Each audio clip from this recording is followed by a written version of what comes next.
Hey everyone, and welcome back to the Hystorians podcast. I'm Des. And I'm Liz. Hey Liz. Hi, Des. And I am sad today because this is our season finale. It is. I am sad as well, but also I'm so excited and proud at the same time. I'm very proud of you. I'm proud of you too. Oh, thank you so much. We're wrapping up season 1 here today, but we will be back. So keep a lookout on our social media. We will be posting when we'll be returning. It should only be, like 2 months maybe? If that, it's like a month and a half. I think season 2 will be early February, probably. Yes, so you don't have to wait that long to hear from us.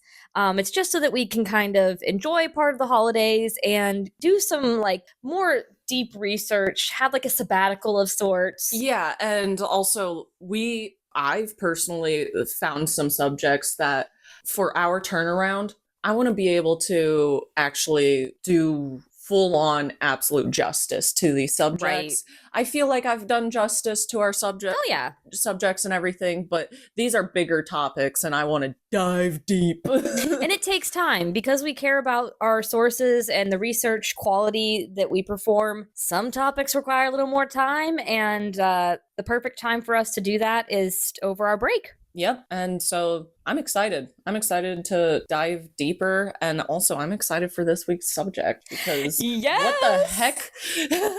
Yes, I gave Liz a rather on the nose prompt as far as something she would really enjoy. You know me too well. Yes, it has to do with labor. This week's topic both is and isn't about labor. It is about the labor, but it's also about the product. You make me do too much labor. Yeah. All day. That is the vibe, I guess, of this, actually. Therapist mother maid. So tell everyone, what was the prompt that I gave you for this week that relates to our episode? So this week's prompt was Luddite riots in Nottingham, England. And I was like, whoa, Luddite. I love that word, first of all. But also, it immediately made me think of Ash from Ash versus the Evil Dead, because they're called Deadites, but that's just my fucked up brain. It's the Luddite part at the end. And it's usually an insult to call someone a Luddite. Yeah. And it's because the Luddites were a movement of laborers who were kind of fighting against the introduction of mechanics into the workplace. So essentially resistance to industrialization a little bit. So the Luddites were named after General Ned Ludd or King Ludd from Robin Hood, essentially. Love. He was a mythical figure who lived in Sherwood Forest who supposedly led the riot/movements in Robin Hood. Awesome. Yeah, so the actual Luddite riots of Nottingham began in Nottinghamshire. Little hobbits or something. Yeah, they love putting shire at the end of everything.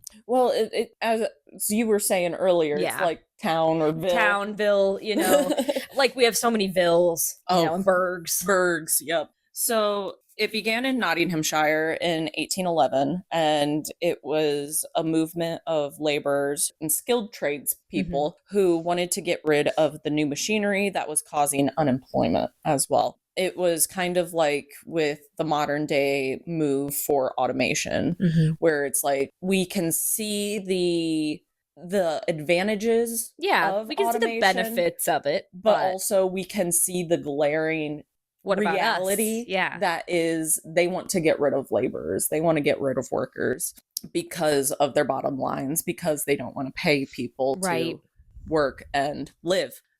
So it was like hand loomers didn't want power looms, and in Nottingham they protested also against wage reductions because it was essentially like, well, if you don't want the automation, well, we could pay for this machine or we are going to cut your wages. And it's like, they tried to get their money out of them either way kind of thing. Yes. So initially they wanted to negotiate. They wanted to renegotiate wages. And like they kind of, from what I was able to read, it seemed like they might have at first started as like, hey, let's come to the table and negotiate, as what it was like a union without a union. Right. And they were like, fuck you. So they wrote letters, a strongly worded letter. Ooh. That will really strike the fear in them. Yep. Well, when that didn't work, they started to break into factories or like into workshops and destroy the machines. And and then that also evolved into assaulting employers, magistrates. Wait a minute. That escalated quickly. Yeah. So, I mean, if you're not willing to come to the table to negotiate, what the fuck else are you going to do? That's true, yeah. Or if you plug your ears and go, la, la, la, la, la, la, la, we're going to make you listen, you bitch. They're like, you know what? Violence is the answer.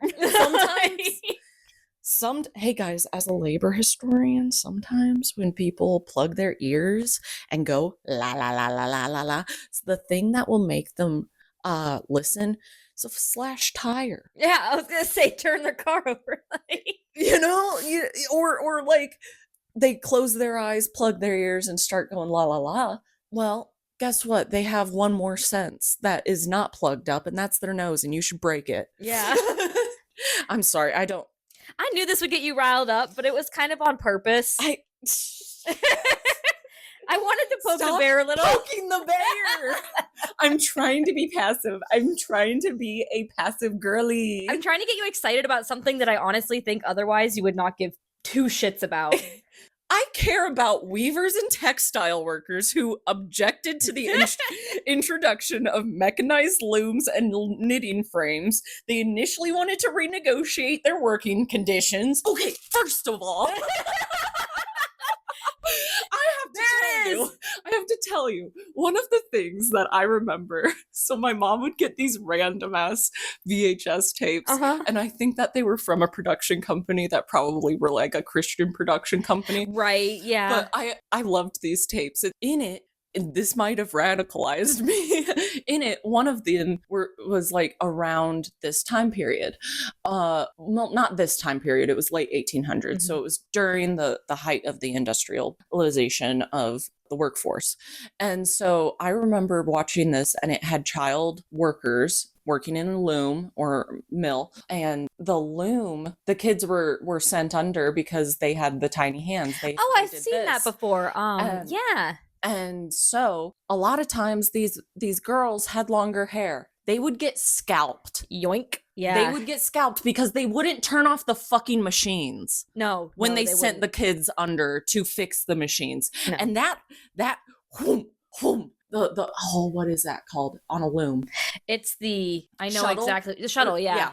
It goes quick. It would tear off. Have you ever heard of a degloved finger? Oh yeah. Yeah. So it would amputate fingers, digits, and it would scalp people. So it was a deadly, deadly life. Yeah, well, so not only were the machines, taking their jobs, they were also very dangerous. And during this time, also with the introduction of mechanized looms, these were skilled tradespeople. They were skilled.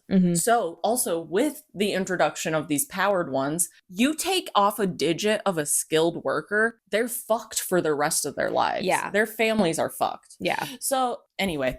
So this is why it's so important, though, because there actually was a lot at stake for people who had skilled trades. And so by like 1812, it kind of got to a fever pitch of there was a incident where rioters, quote unquote, they were protesting conditions, and they wanted to introduce like the minimum wage. Again, 1812, this was a radical idea. Yes, it was. And they were actually gunned down at a mill in Huddersfield, Yorkshire.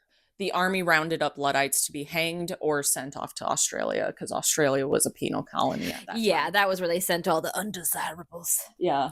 To the land down under. I come from a land down under. Give you the thunder. I don't like Vegemite. I don't like spiders the size of my hand. I like kangaroos. That will be my curse. I always told my mom, I'm like, I will never fall in love for an Australian man. And that's probably going to be my curse. Because I don't want to have to visit even. I don't want to have to. It's a long flight, yeah. Long flight. I don't want to encounter any creepy crawlies. I want the airplane to land at the Irwin Zoo. Yeah. And then I want a direct flight back. Yeah, I'd go to the Irwin Zoo. Yeah. Yeah. I would go, and I would be so proud of the conservation. And I would feel fulfilled as a child, like watching Steve Irwin's show.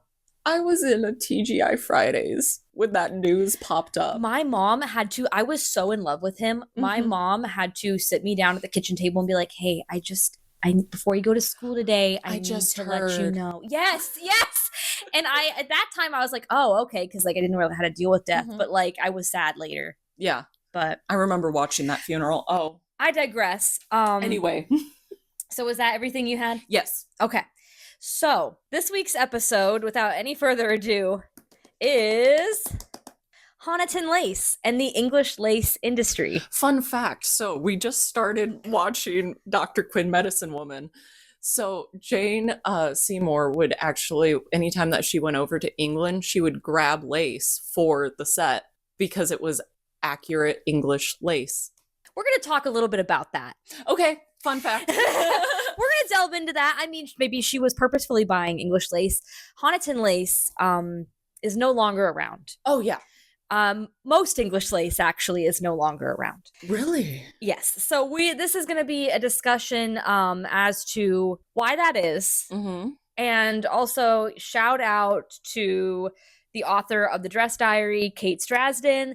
I was very inspired by her book to write this after she made a chapter about it. I have had such fun learning about this. Yeah, it sounds interesting. Now I'm like, was that just a publicity fact that they put out for Jane Seymour? No. I know now. Yeah, now we're gonna learn the tea about Jane Seymour. No, not really. I think she probably bought machine lace made in England, which is unless she found like a small colony of people. So essentially, I'm going to start with just a brief background on lace in general and how it got to England, because they weren't the first. Lace making has been around since the late 15th century, and it doesn't mean it's like lace as we know today. It was crude, it was not quite the same. And essentially, there are two types of lace making, and we're talking most about the Victorian period, and that would be point lace and pillow lace. Now, the difference is that point lace is kind of like actually sewn with a needle and thread. It's kind of woven. Whereas pillow lace is the one that we think of with bobbins. Like I was about to say, because my family is very Belgian.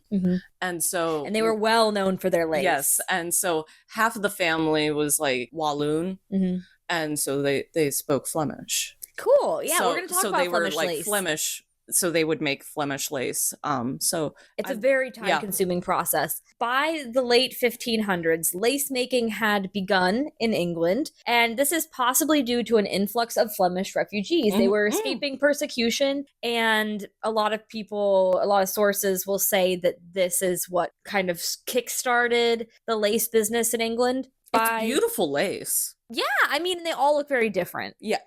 Flemish was always more desirable. But also just lace in general, if you have money and you were able to like flourish your... Lace is all about money, as we'll find out. So by 1568, the value of laces of all kinds that were being imported to England was estimated to be about £10,000. That's a lot of fucking money.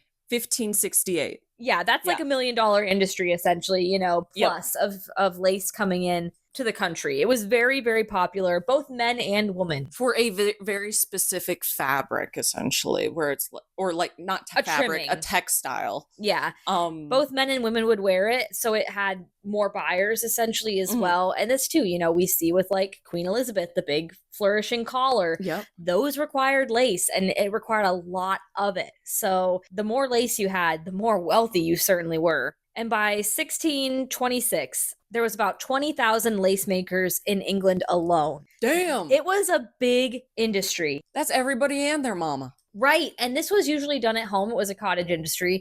So this wasn't, usually done in a big factory like we imagine. Only like maybe like 60 plus years later, the English Parliament actually had to introduce sumptuary laws on lace because there was so much importing of foreign laces. It was starting to beat out the local competition. And it was honestly becoming a problem because the lace business was such a big racket that they were like, we need to put some sort of regulation on this.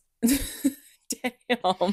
So this helped promote their local laces, which by 1678 were notably distinguishable from one another because there were multiple regions in England that had different styles. The main two that I'll be talking about will be Honiton, and then there's also like a Midland variety, or Nottingham. So this is where we'll kind of tie in your prompt. This is a perfect example of showing that literally everything is connected, but also everything is political at the same time, or it can become political because it will be regulated, but it's like down to your lace. It can be the trimmings on your gown. Everything. So whenever people are like, don't make it political, existence is political. Existence is at this point.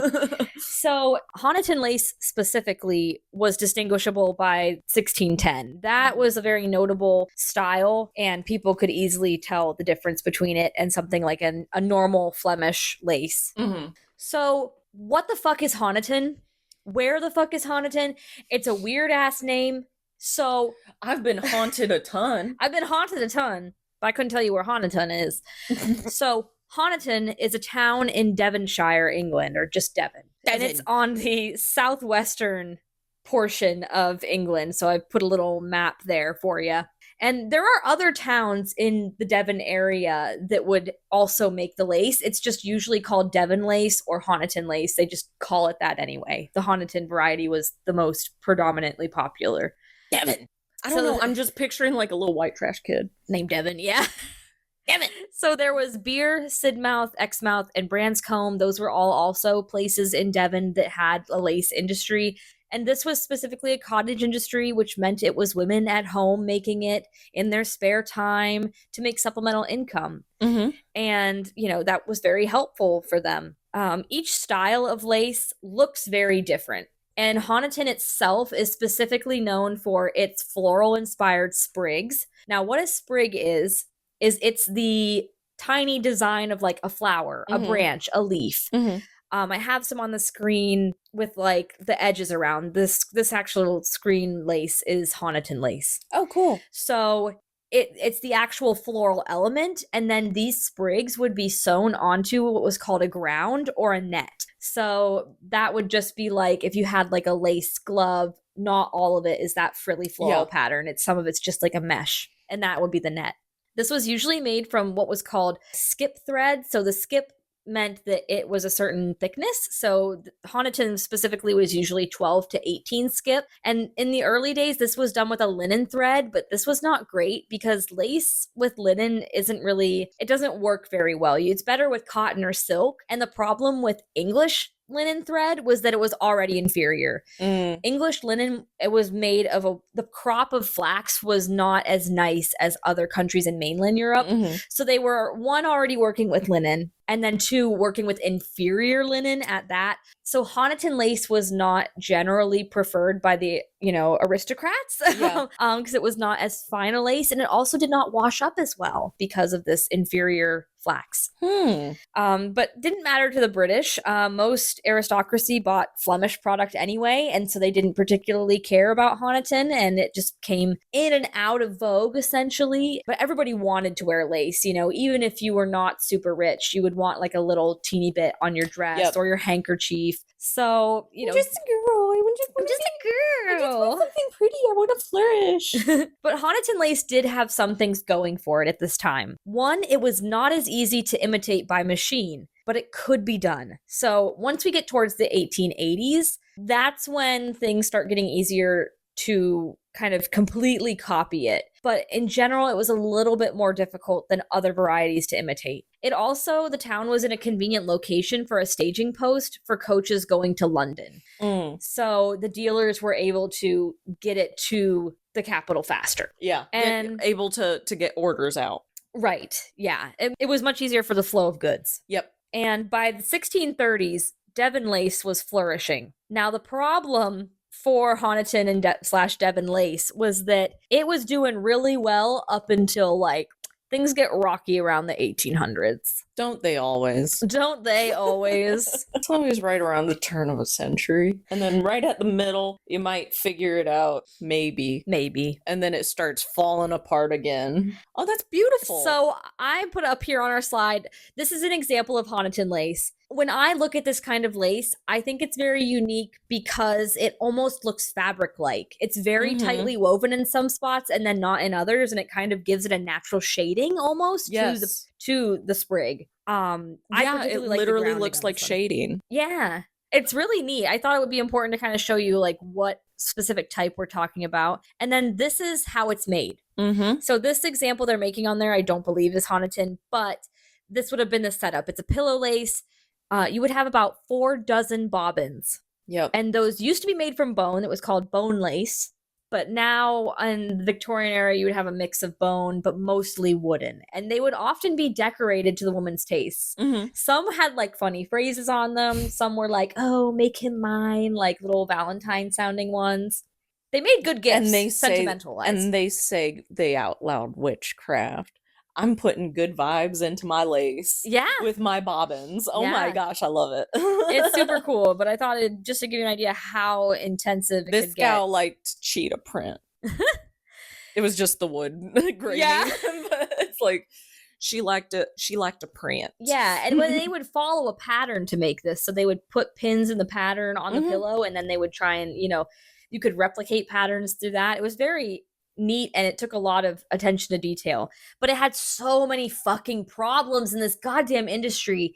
First of all, let's just talk about the elephant in the room, the fucking machinery. Machinery began encroaching upon lace making starting in about the 1760s with the warp knitting machine, or some scholars would even debate that it went as back as far as the 16th century with the stocking frame. Now, specifically for the Honiton lace industry, I would say the problems started becoming more and more and more apparent around 1809.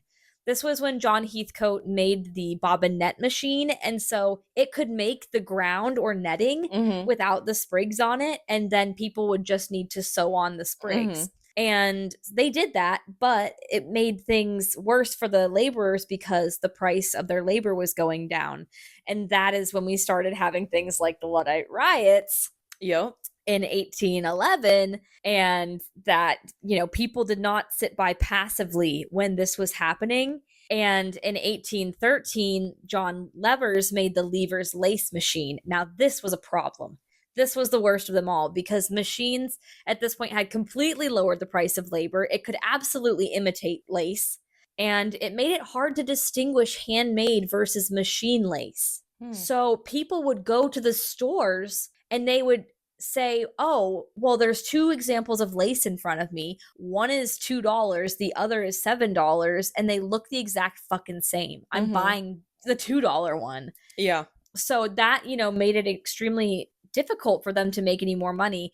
And the machines took away the inconsistency that lace produced because lace was made with multiple people. Yeah. One person didn't make the whole yard of lace. No, there were multiple and then they would put them together. Process. Yep. Like you would mail it in or send it in or take it into your dealer, and they would then take everyone who had the same pattern and put them together. So it already was like a very handmade kind of thing. And then when the Levers lace machine came along and it all of a sudden took away that handmade element and made everything look pristine and perfect and the same, it kind of, people prefer that, and it just did not bode well for the industry.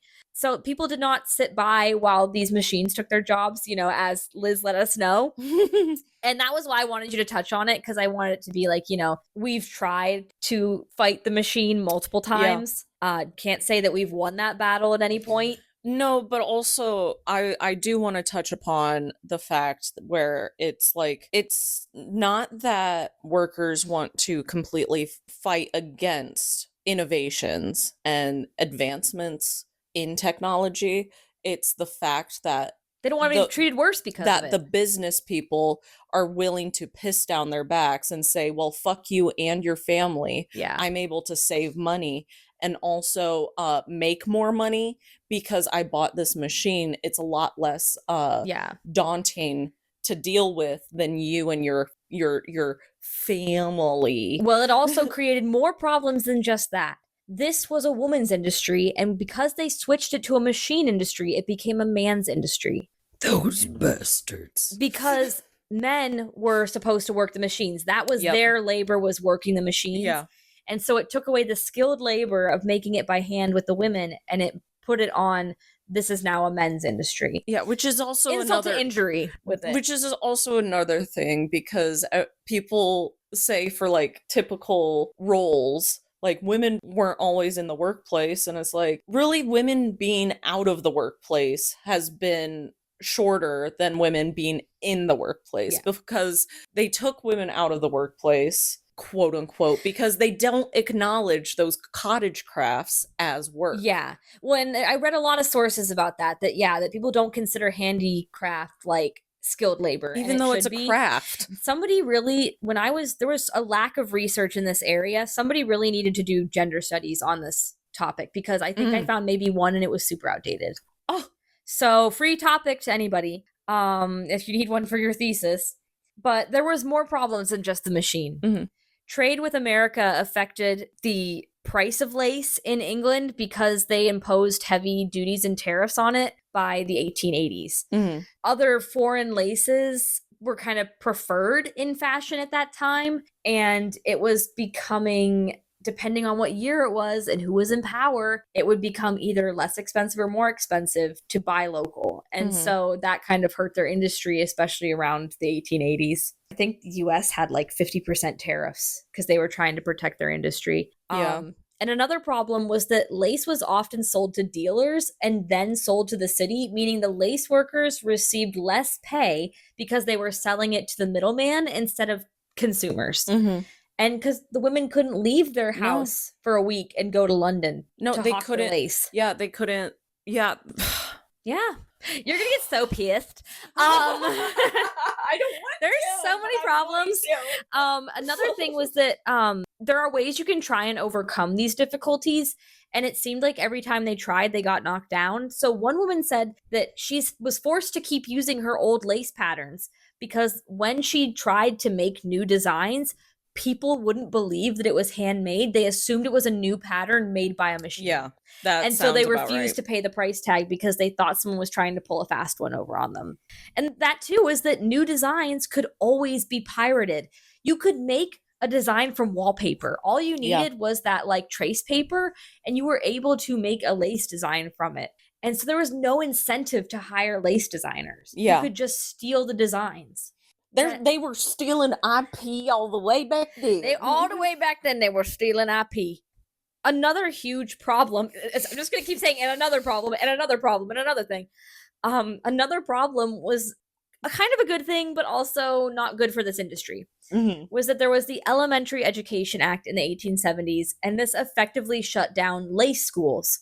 So this tightened rules around attendance and child employment, and lace schools were kind of like a big producer of lace makers.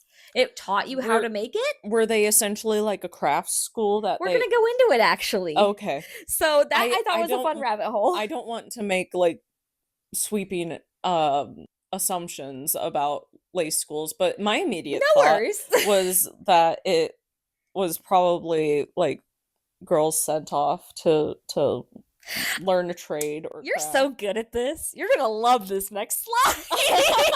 And by that I mean you're gonna fucking hate this next slide. And I want to say I am a labor historian, so I'm going to also say that I support movements to get children out of the workforce. Right. This was like, one of those things. It was a good thing, but it hurt the lace industry. Yeah. And honestly, a lot of people who were questioned what they thought was hurting the lace industry the most, there was two answers. It was machines, number one, no new people are picking up the trade now, number two. Yep. And they all blamed the schools. And you can barely ever like acknowledge that, well, you can't even go into an apprenticeship with it because it is a cottage craft. Yeah. And it's like, oh, well, you're a young woman, you should learn lace. Here, go to this older lady to learn lace. Wait, why are you here? You're producing nothing. Yeah. You should actually be either in a factory working some way or go get married. Yeah. The options are very limited. There was a very small list of benefits that I put, just so it wasn't all doom and gloom. And that was that this did allow women to work from home in between chores. Like you could even, you could do it at the end of your day. It was very convenient in that way. Yeah. It was also seen as an acceptable womanly hobby. Yeah. So you were not going to be like, no one was going to be like, oh, why are you doing this? Why are you doing that? It's like, oh no, she's doing what she should. So you could be under the radar with it. And also it's like, I'm sure that there were a lot of husbands that were supportive of this because it's like, oh, well, we get a little bit of extra money. Income. Yeah. I mean, I'm sure there were the assholes too, but I'm sure that a lot of husbands were like, my wife's bringing in money. Yeah. With something that she's able to with keep her cute little house. craft. Yeah. Her cute little craft. Isn't that nice? She gets a couple shillings every now and again. Yeah. So the lace schools I wanted to delve into because they were interesting and I also think it would piss you off. I'm very, my interest is piqued here. I want to learn. So the students' parents would pay a fee for their child to enter the school. But once the child was good enough to produce pieces of lace, they would then turn those pieces of lace into the schoolmistress as payment for them learning. So the schoolmistress would, use that money. I don't know whether to keep the school going, just to like teach them that it's about the trade. Yeah. It was probably tons of things. Previously in the 17th and the 18th century, the children were also taught this way, but they wouldn't necessarily have parents or anything. It was to keep them out of the poorhouse, essentially. It's that incentive of like teach them a trade where it's like, oh, better than being a prostitute. Well, also it's like it's that tired proverb of teach a man to fish, essentially, where it's like, well, if we teach them a trade, they'll stay out of the poorhouse, then the next generation might be out of the poorhouse, and then exactly. So in the previous centuries, 1600s, 1700s, that was their idea with it. And when we get to the 1800s, it's more of like an actual like formal schooling, but it's because like they don't need no book learning, they need to be making money kind of thing. Children were prime candidates for lace making, and this was because of three things. They had fine fingers, they were quicker learners, and they had good eyesight. These were all necessary to learn how to make lace. By the time a child turned 12 to 13, they were considered too old to learn the trade. Your brain ain't no more spongy. People, I honestly was looking for reasons why they thought this, and the only thing I could find was that they believed that they tended to look for better classes of work like dressmaking. So a lot of the ladies that were interviewed were like, they think they're too good for lace making once they get thoughts when they turn 12. You got to get them when they're thoughtless. Like these thoughts. Yeah. These lace making thoughts. You could be employed as soon as 8 years old as a lace maker. Yeah. I think they started around 6, like trying to teach them. I was about to say, honestly, I'm surprised that number is not 6 because a lot of times they were like, how old's that one? 6. Why aren't they working? Lazy. Why aren't they in the mines? Why aren't they there? It took about a year and a half to teach the art completely. And in some instances, children had quotas. So it ranged. It could be a nice little ladies' school, or more than likely it was like a labor camp. Yeah. And in some instances, children had to move 10 pins a minute.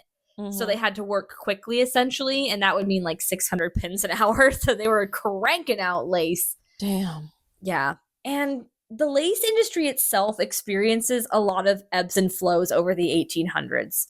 The fashionability of it really came and went, and it made it kind of unreliable for these workers. And when it would kind of spring up again in popularity, it almost always had to do with royal or aristocratic sightings. So like, oh, we heard so-and-so was wearing Honiton lace in their drawing room. Ooh. Did you hear what the newest, hottest fashion of the season is? A little sprig of lace. Yeah. Isn't it so quaint? So cute. Right in the middle of your back. They're calling it a tramp lace. Yeah. Like tramp stamp.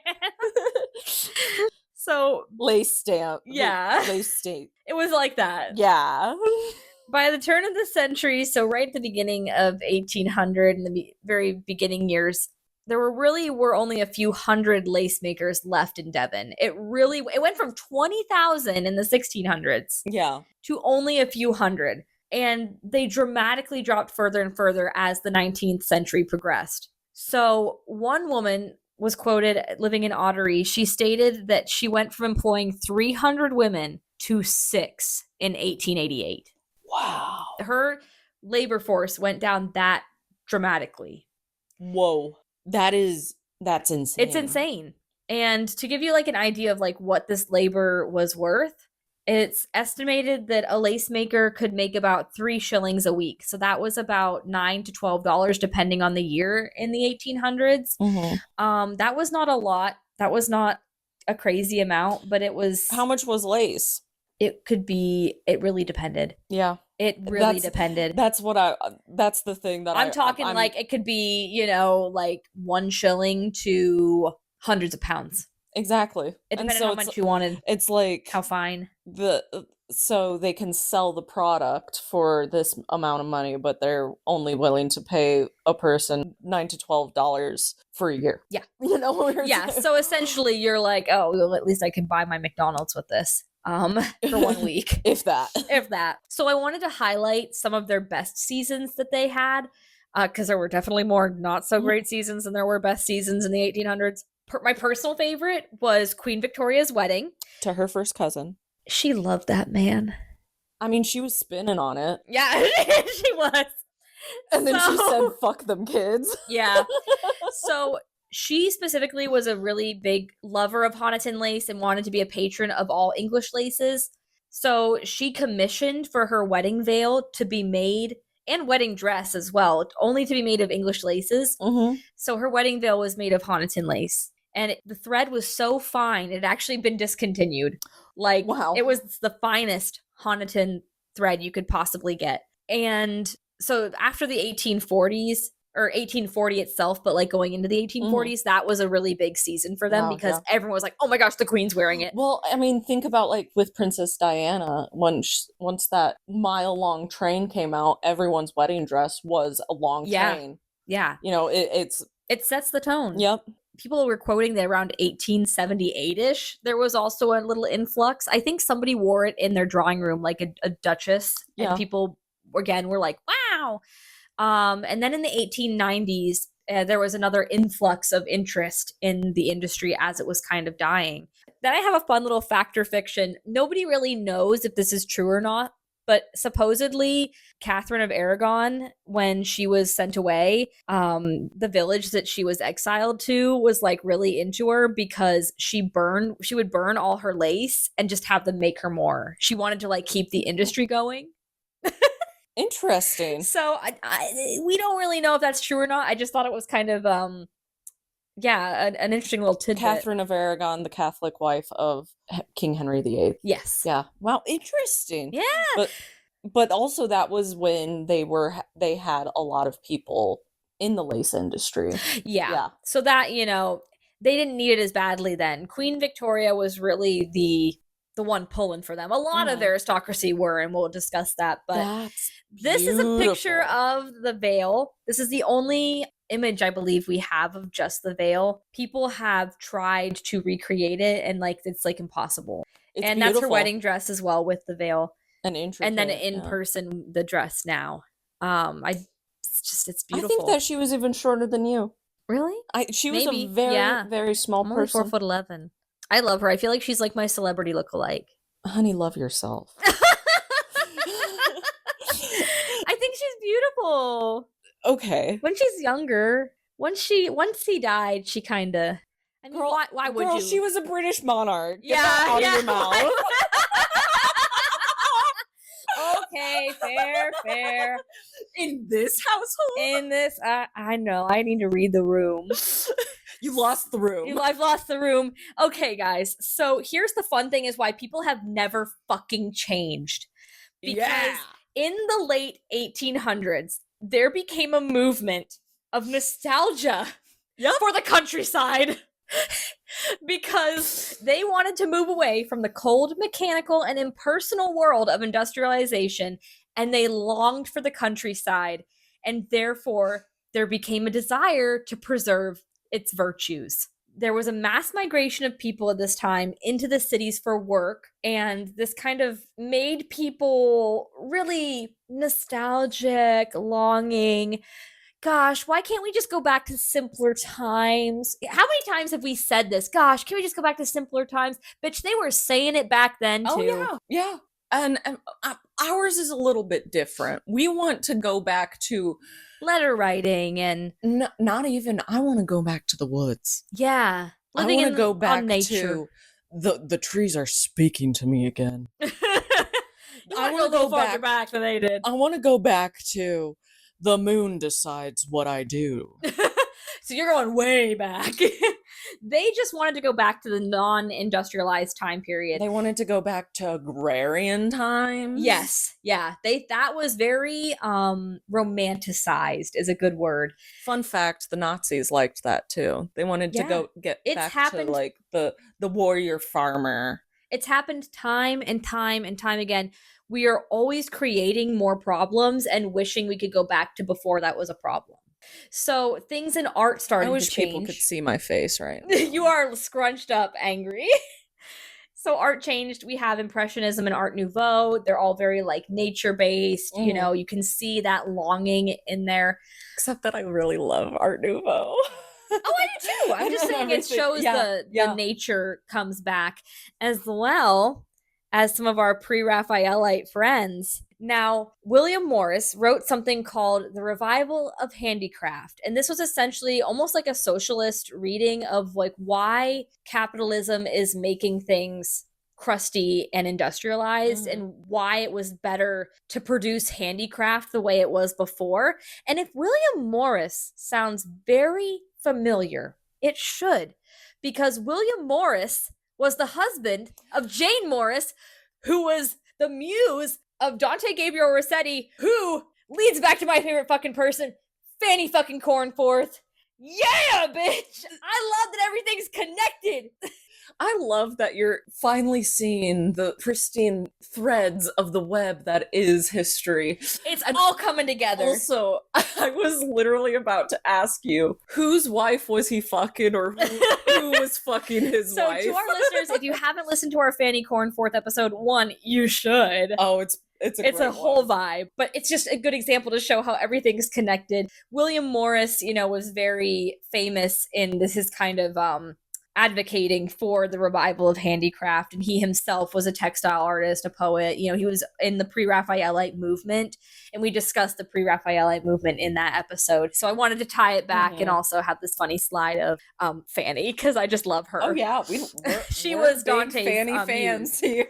Yeah, we're big Fanny fans. She was Dante Gabriel Rossetti's muse. Didn't Jane Morris also she was like, is Dante gonna be around? Yeah, we don't really know how involved she got with him. We don't know if they fucked. We don't know. I think that she did get sick of him though. She did. Yeah. She did eventually was like, hey, you're starting to get really obsessive over me, and it's kind of turning me off. Hey, your friend who is obsessed with me, but also compliments me and does pretty art of me is coming over. Okay, but he's skating on thin ass ice. Thin ice. So I read, his work, and I thought it was really cool because it really echoed that sentiment that we say now, where it's things were so much better back then. Yep. He complained about getting a cane made, that he bought a cane that he loved how it was made, and when he went back to buy another one, they don't make them. They don't make it anymore. It was machine, and they changed it. Yeah, I get it. I was like, boy, I've been pissed off about that too. I buy 3 pairs of the same boots that I love because I know eventually I won't be able to get them.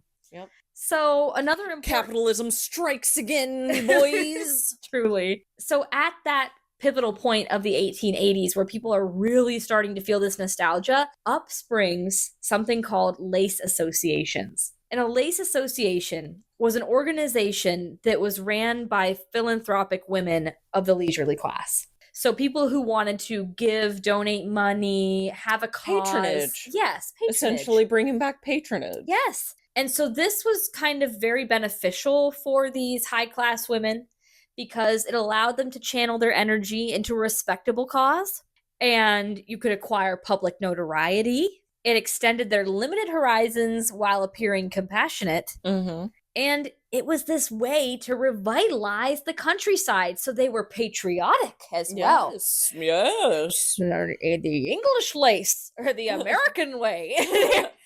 The American way. I mean, the British way. The British way. It was seen as a very positive thing for them to do. So around 1880, a man named A.S. Cole released this kind of cultural anthropology-like report. I think he was on like a museum council for the preservation of the lace industry. So he was sent around to all these villages, all these people, and had interviews with them. Mm-hmm. And it was groundbreaking when the report released because it showed how far the industry had degraded. Mm-hmm. And he was really a big advocate to get it back up and running. So he tried to get lace schools back. He was trying to get people to he was trying to get patrons, to buy lace. It really kickstarted the lace associations. This kind of reminds me of the movement of saving the Irish language, and then also like a more modern movement of saving native languages as well.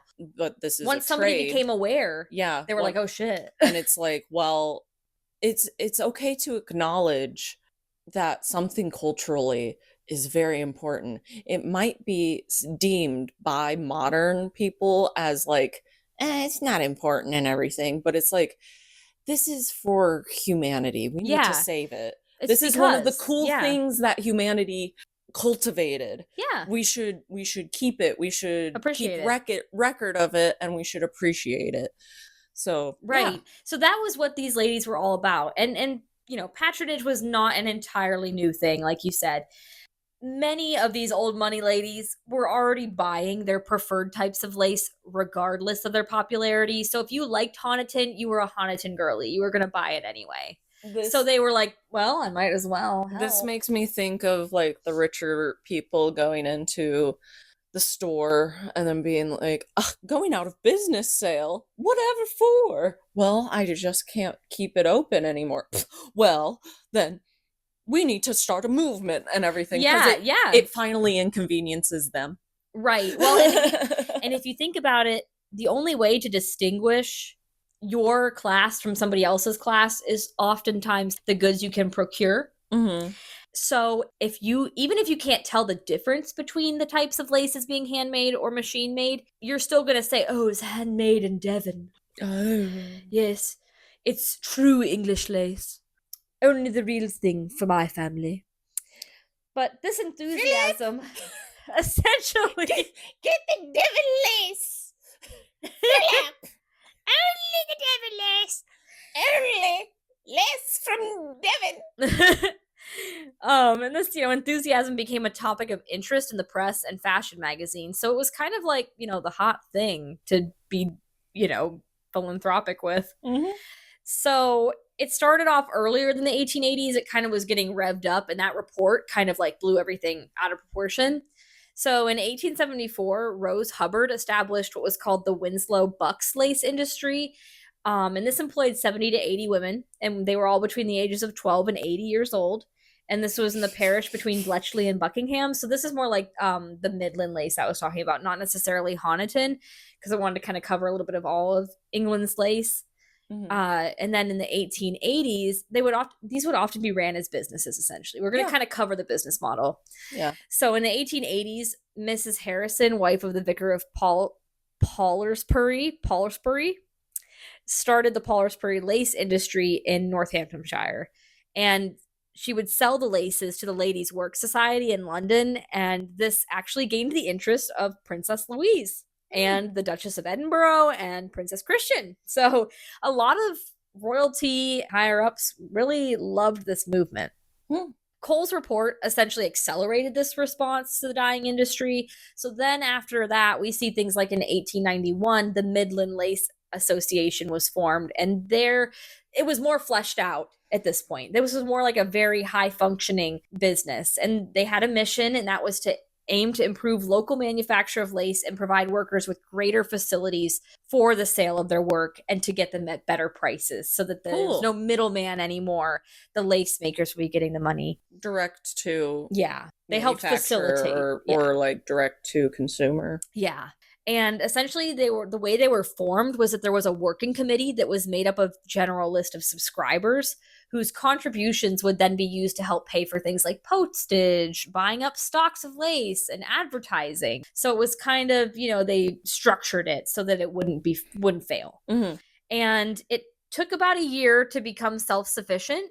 And that was their goal, was they wanted to step in and intervene, get things up and running again, and then slowly back away once it was booming again. Yeah. And it took about a year where they could do that. So the charity wasn't meant to last. It was meant to have an end, to get them up off the ground. And it also revamped lace making schools, which of course now fit the standards of the Education Act. But it was like an after school thing you could do, and it did help a little bit. An actual like more towards apprenticeship. Yeah. Essentially, instead of being like, well, we're profiting off of your labor. Yeah, probably how it should have been. And you're paying us. To begin with. We're profiting off of your labor, but your parents are paying us. So fuck you. Yeah. So by the mid 1890s, this movement was booming. Lace was fucking back, baby. It was not as easy for Honiton Lace as it was for the Midland Lace Association. The East Devon lace industry was slower in business, but it was helped out by Queen Alexandria, who asked for only British goods to be worn at her and Edward VII's coronation.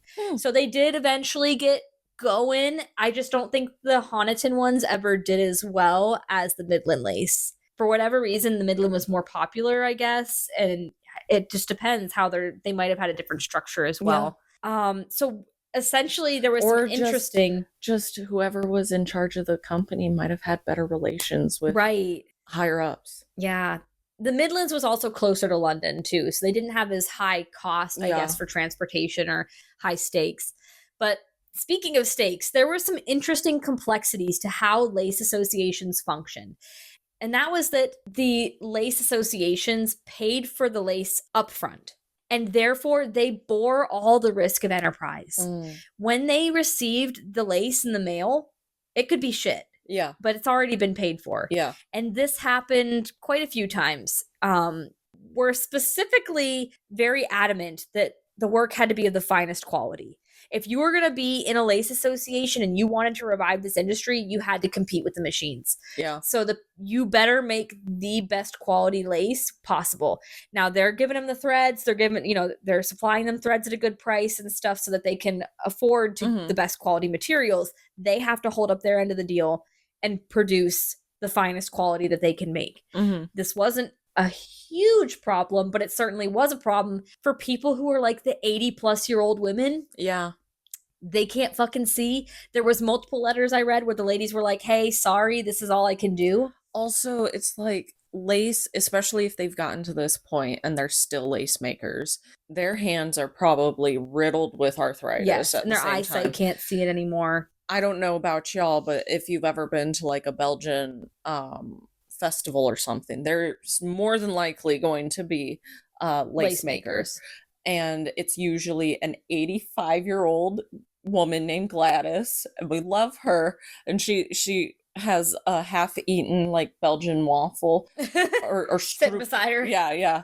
And you're like, she's been working on that since yesterday, and then but her hands are moving like crazy, but also they're so quick. If you have never seen someone make lace, you need to go on YouTube and look up bobbin lace making. It is insane. The quickest, most insane batshit thing I've ever fucking seen. And I could never learn to do that. And they know what each pin means, like and the means and everything. And it is so wild. Cool. It is skilled labor. Yes, absolutely. It is so cool. It is a skilled craft, but it's you get that old, it's hard. Yeah. And so they had this problem where, they were aging out of this charity, but they had to still keep being charitable to them because all the opportunities for them at that point were the workhouse. Yeah. So they still kept them, but they just had to bear that risk. The Lace Association didn't really want to run the risk of the bad PR of saying, well, you're elderly, so die. Yeah. You're no use to us. And they certainly did not want to do that because this was how they got clout. So many of these people that ran the Lace Associations totally sniffing their own farts. All these rich bitches were using these hardworking gals for fucking clout. Yep. Because they would go around and be like, oh yes, I'm part of the working committee for the Lace Association. We're helping revive the countryside. It's very patriotic. I love your lace. Well, actually, I'm part of the East. I'm part of the East Devon industry. I just, yes. Oh, Flemish lace. Machine lace. Oh God, I could never know. I only use the finest laces. Only from British producers. Yes. Because I'm better than you. Yes. That was the vibe. And in the end, unfortunately, all of this effort to save the Honiton and English lace industry in general were in vain. Because World War I hit and shift focused away from something deemed trivial as saving a dying cottage industry in a time of national emergency. So all that philanthropic energy went from revive the countryside to the war effort for our boys. It really changed. That's what happens when you hook something to patriotism. Yeah. Patriotism will shift to something else. So, yeah. So by the early 1910s, the industry completely fizzled away. By the 1920s, I think there were no more makers left. So that is why I question Jane Seymour being like, oh, I went to England, I bought English lace. I'm like, okay, either she sourced a lady or an after work club or something and would I think it's vintage lace. I think that she was able to find maybe that, because I was going to say that, or she was buying machine on accident. From what I was reading was whenever she would go to England, she would pick up lace, but source it because she wanted it to be period accurate for right. Well, honestly, she really didn't need to go to England, because another thread tying back in is that Zion, Illinois had one of the largest lace manufacturers in the United States. Really? And this was around around the same time, the 1800s. So she really didn't need to. Well, I mean, if you can get a business trip written off to go home, essentially. That's true. England. That's true.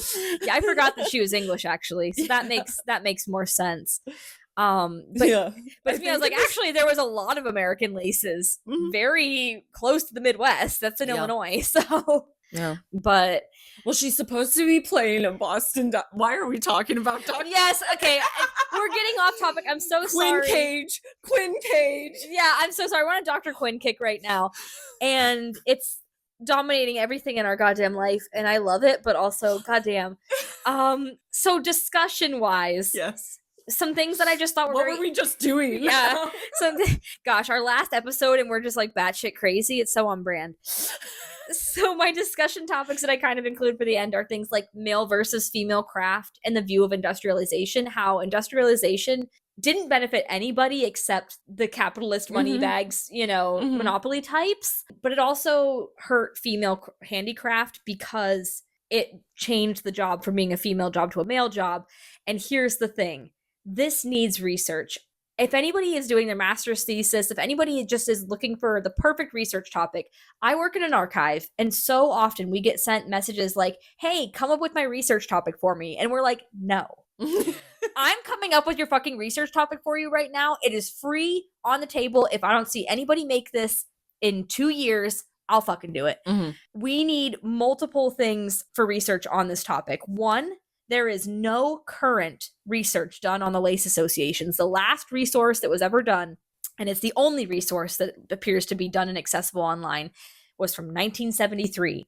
And that almost stopped me from doing this episode because it was so outdated. But I said, no, we're going to make it work. And I'm going to do a call to action. We need someone to do a paper on the lace associations. And then it could be about anything. You could tie it to literally any fucking thing. Lace associations and gender, lace associations and class. Just do it on fucking anything. Collect the minutes. The meeting minutes, anything. We need something that's within the last fucking, couple of years to be done. And then also lace and gendered handicraft. Nothing. I found like maybe one thing on that and it was outdated now. So like there's 2 good research papers for you for anybody who's just totally racking their brain for that. Have at it and let us know. And please send it to us. Yes, we want to read it. I want to read it. I also thought it was interesting, the longing for a simpler time, that's never fucking changed. Thought that was kind of funny. And then the Education Act and how child labor shaped the industry. Yes. Yeah. So for the craft of it all, because with industrialization, there was a lie sold at the same time where it's like, well, if you work in a factory, now I am an American labor historian, so I'm thinking of American examples.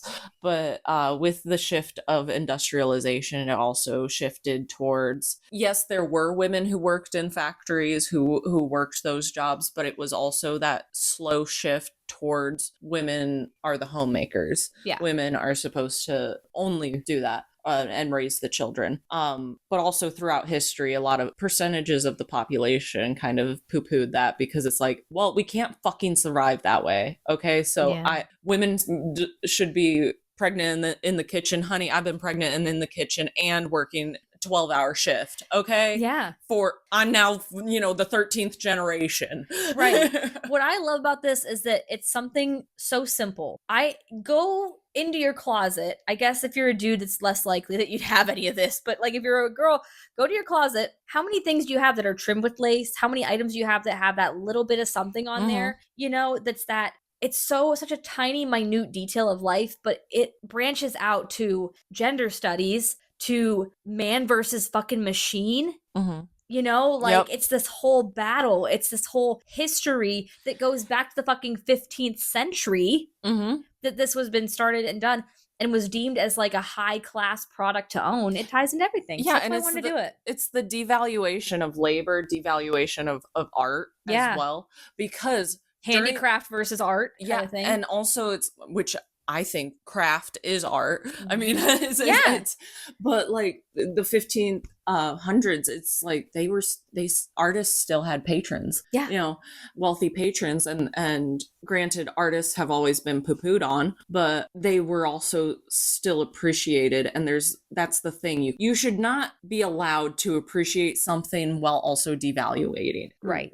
And so it's like, But you know what we do appreciate? We appreciate you guys. Yes, we do. Thank you so much for an amazing first fucking season. Holy shit. It has been a wild ride and it's a labor of love, but you guys have made it so worth it. It's fun. It is fun for us. I don't know. I'm having fun. I'm having fun too. So everyone subscribe, follow us on Spotify, Apple, wherever you get your podcasts. Yep. And we will see you next season. So in a couple months, like 2 months. Can I say something to you? Yeah. Thank you. Aww. Because I appreciate all your labor. Liz. I appreciate your labor too. See, this is how you spin it, guys. You just appreciate your friend's labor. You give flowers where flowers are due. Okay. And that's your message we'll leave you with from the Hystorians. Hystorians.